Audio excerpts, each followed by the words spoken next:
Rodney Hood, Michael Beasley out there with them. Now, this shot we got kind of the still shot of right there. The form was a little funny.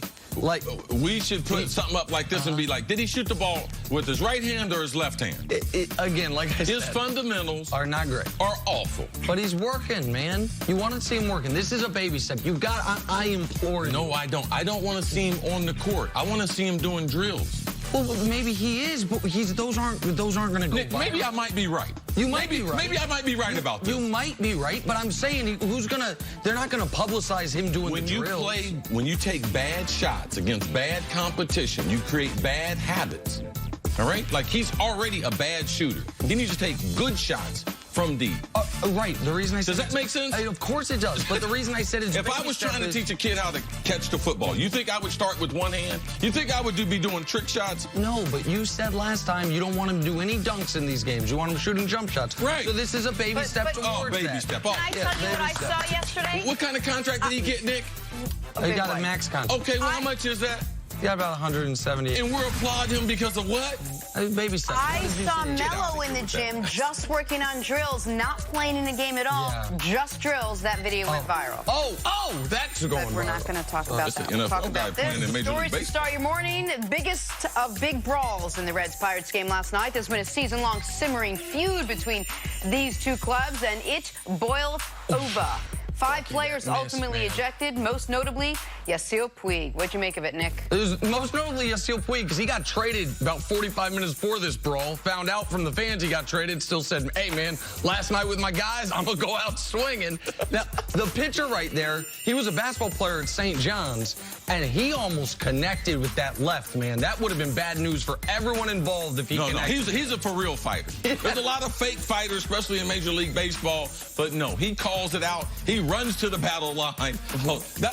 I'm not into brawls, but that was exciting. This was a good one, man. Puig's a real fighter, too. He's going crazy. The Reds manager had been kicked out of the game earlier. He comes back into the fray to try to fight poor 70-year-old Clint Hurdle. Clint Hurdle don't want none of that mess. Like, the Reds, they got Bauer yesterday. They lost Puig, but Puig went out with a bang, man. Look at this. Look.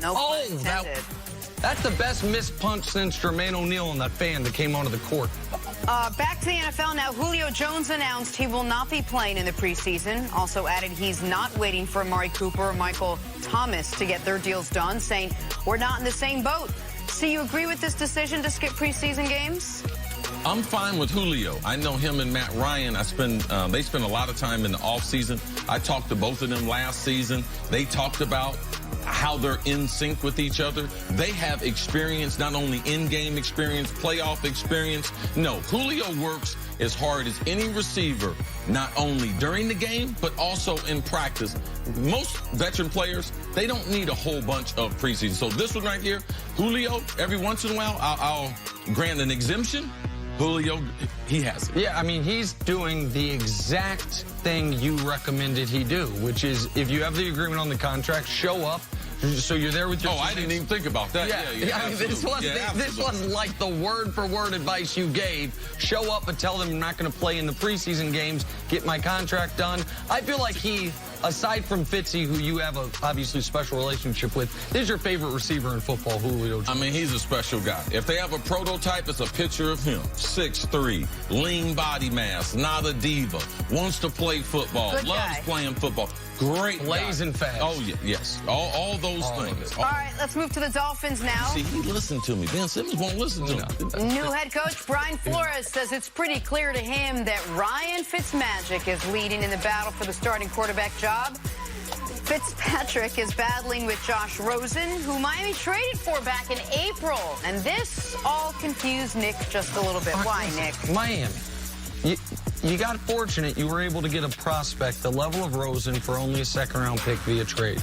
We know, for good and for bad, what Fitzy is. You're not a contender this year. I understand, Brian Flores, you want to put your best foot forward, but it's not just about this season. The Dolphins aren't going to do, I would hope, what the Cardinals did and have one and done for you as a head coach. It's about long-term for the team and long-term getting Rosen as many starts as possible to figure out exactly what you have in him is the best strategy. He has a year in the NFL already. I don't know why Fitzpatrick would possibly be the starter over him when we know what Fitz he is. Well, this is the thing, Nick. When you run the NFL locker room, you tell the players, the best players are going to play. So I haven't been to one Miami practice. Let me tell you what's happened. Fitzmagic has looked a lot better than Josh Rosen. That's the only reason why Brian Flores would make this type of announcement. It sends a consistent message to the locker room, regardless of what your status is, draft or whatnot. If you do not practice well, he's from New England. You must practice well. Josh Rosen has not practiced well, and Brian said, it's clear to me. It's not a race. It's not close. It's clear to him. So he is doing the right thing as far as establishing his program. You can't put a guy in there on potential. Whoever plays the best should earn the starting spot, and right now, not one of my favorite guys is Fitzmagic. All right, back to the Cowboys and the standoff Josh that is. probably heard that with them big ears he got. Zeke versus Dallas. Zeke wants a hefty new deal. Cowboys clearly taking issue with the hefty part, mainly because Ezekiel Elliott isn't the only player Dallas needs to pay. Dak Prescott and Amari Cooper both looking for new deals as well. But according to Stephen Jones, taking care of them won't be easy. That's my goal, is at the end of the day, we figure out a contract for Dak, for Amari, for Zeke. That's fair. That's one they can be satisfied with. But at the same time, they've got to understand there's a real salary cap out there. And any money that we save in their situations, and it's not their job to manage the cap. I agree with that. That's our job to do. But any money we save is not going in Jerry's pocket. It's going to another football player. I mean, it's a hard cap. It's reality. We have to deal with it. And, you know, at some point, the money we spend on these great players are going to keep us, unfortunately, from probably signing a couple guys that we'd like to keep. It's like selective memory. It's like the Stephen Jones that we heard from early in the season isn't the same Stephen Jones who suddenly was like, well, hold off. Yeah, we would love to pay you guys, but we got to be a little conservative with our hard cap. Well, what was your reaction to what Stephen Jones had to say? What he's saying is absolutely correct. It is. And it's, I mean, nothing he's saying is wrong. It's just, to your point, not consistent with the messaging they've had previously. And once again, it's a reminder what has thrown off the Cowboys' planning is they did plan to pay Zeke in a year. They did not plan to have to make this decision right now. And here's the spot they find themselves in. Everyone talks about Dak and Amari only having 1 year left on their deal. Well, there's another guy who only has 1 year left on his deal. And unlike Dak and Amari, he was actually on the All-Pro team last year. And that's cornerback Byron Jones, a first-round pick that they want to keep. Next season, they already have under contract those 3 All-Pro offensive linemen who all make between $12 to $15 million next year. That is just assuming La'el Collins walks out the door, Jalen Smith, who's a pending free agent as well, that they do or don't get something figured out with him. So, yeah, the Cowboys are in an incredibly rough spot, not because they don't have cap room, because next year they have, I think, the 5th most cap room of any team.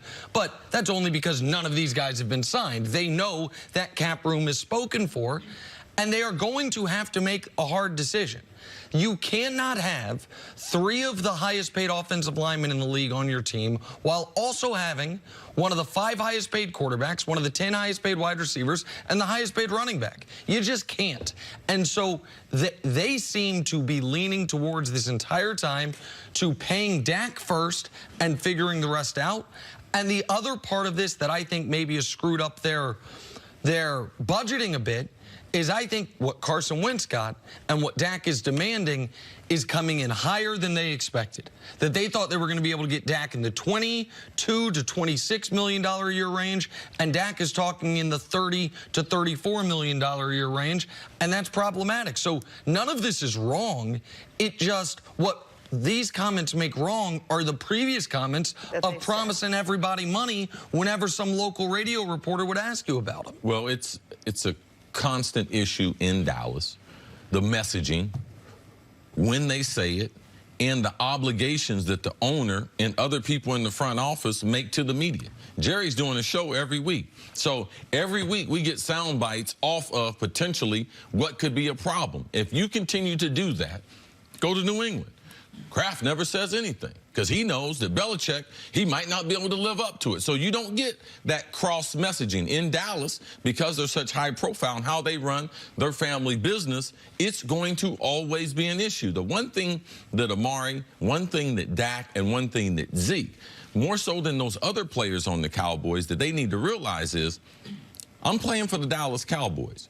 All three of those guys are very, very marketable and can make at least 7 figures off the field every year. I would calculate that in as far as being a legendary Dallas Cowboy player compared to some other player. So I would calculate that in. If I'm Zeke, I got 2 years left on my deal, I would be trying to get more guarantees. Forget about the average per year. I would be doing that. If I'm getting Dak, I'm giving them a hometown discount, and I'm telling them, all right, I'm going to give you a hometown discount this time, but I plan on staying here for a long time. Amari Cooper was with the Raiders, and now he's with the Cowboys that he said he wants to stay with for a long period of time. So I just hope all three of those players, because they're not in the same class as